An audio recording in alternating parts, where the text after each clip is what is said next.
جب بندہ اللہ تعالیٰ کی بارگاہ میں حاضر ہو کر اپنے آنکھوں سے 2 آنسو بہاتا ہے تو اللہ تعالیٰ اس کے سارے گناہوں کو مٹا کر رکھ دیتا ہے۔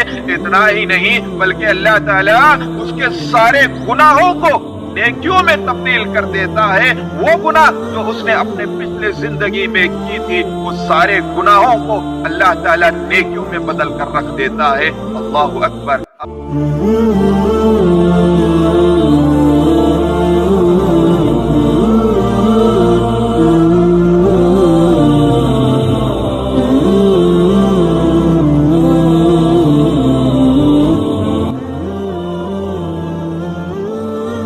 ایک خطاکار انسان، ایک گنہگار انسان، اس کی ساری زندگی گناہوں میں ڈوبی ہوئی ہو، اس کی ساری زندگی خطاؤں میں ڈوبی ہوئی ہو، اس کی ساری زندگی گناہوں میں مصروف ہو، اب وہ انسان چاہتا ہے کہ اپنے آپ کو بدلے، اپنے آپ کو تبدیل کرے۔ اسلام ایسے بندے کے لیے کیا کہتا ہے؟ جیسا کہ اللہ تعالیٰ قرآن مجید سورہ فرقان آیت نمبر 70 میں بیان فرماتا ہے، من تاب وآمن وعمل عملا صالحا فأولئک یبدل اللہ سیئاتہم حسنات وکان اللہ غفورا رحیما۔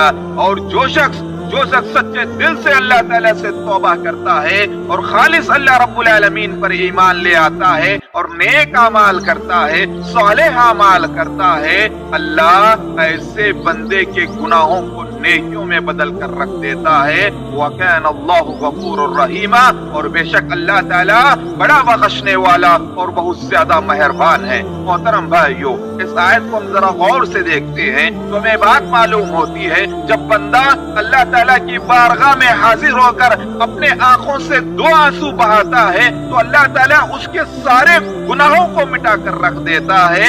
اتنا ہی نہیں بلکہ اللہ تعالیٰ اس کے سارے گناہوں کو نیکیوں میں تبدیل کر دیتا ہے۔ وہ گناہ جو اس نے اپنے پچھلے زندگی میں کی تھی وہ سارے گناہوں کو اللہ تعالیٰ نیکیوں میں بدل کر رکھ دیتا ہے۔ اللہ اکبر۔ اب آئیے میں آپ کو اللہ کے نبی صلی اللہ علیہ وسلم کے زندگی کا ایک واقعہ بتاتا چلوں۔ ایک بوڑھا شخص جو اتنا بوڑھا ہوتا ہے کہ اس کی آنکھوں کی پلکیں لٹک رہی ہوتی ہے، وہ بوڑھا شخص زمین پر لکڑی کو ٹیکتے ہوئے کپ کپاتے ہوئے اللہ کے نبی صلی اللہ علیہ وسلم کی خدمت میں حاضر ہوتا ہے اور کہنے لگتا ہے، اے اللہ کے نبی، اے اللہ کے رسول، میں اتنے گناہ کر چکا ہوں،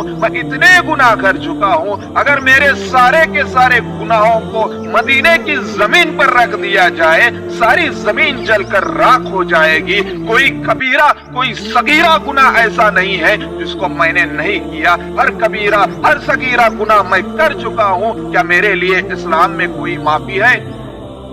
تو اللہ کے نبی صلی اللہ علیہ وسلم اس بوڑھے شخص سے سوال کرنے لگتے ہیں، اس بوڑھے شخص سے پوچھتے ہیں، هل اسلمت، کیا تم ایمان تو لائے ہو؟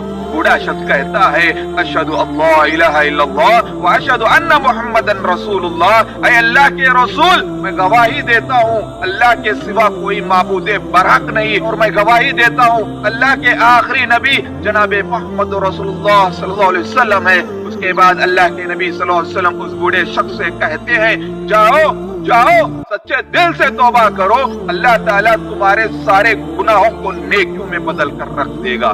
جب وہ بوڑھا شخص اس بات کو سنتا ہے حیران ہوتا ہے اور کہنے لگتا ہے، اے اللہ کے نبی، وہ غدراتی وجراتی میرے جتنے غداری کے کام ہیں، میرے جتنے فسق و فجور کے کام ہیں، سارے کے سارے کاموں کو اللہ تعالیٰ نیکیوں میں بدل کر رکھ دے گا۔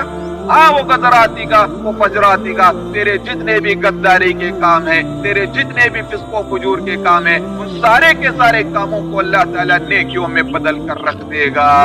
بوڑھا شخص جب اس بات کو سنتا ہے تو خوشی کے مارے اللہ اکبر اللہ اکبر اللہ اکبر کہتے ہوئے جانے لگتا ہے۔ صحابہ کہتے ہیں جب تک وہ ہماری نظروں سے اوجھل نہیں ہوا اس وقت تک وہ بوڑھا شخص اللہ اکبر کہتا ہی رہا۔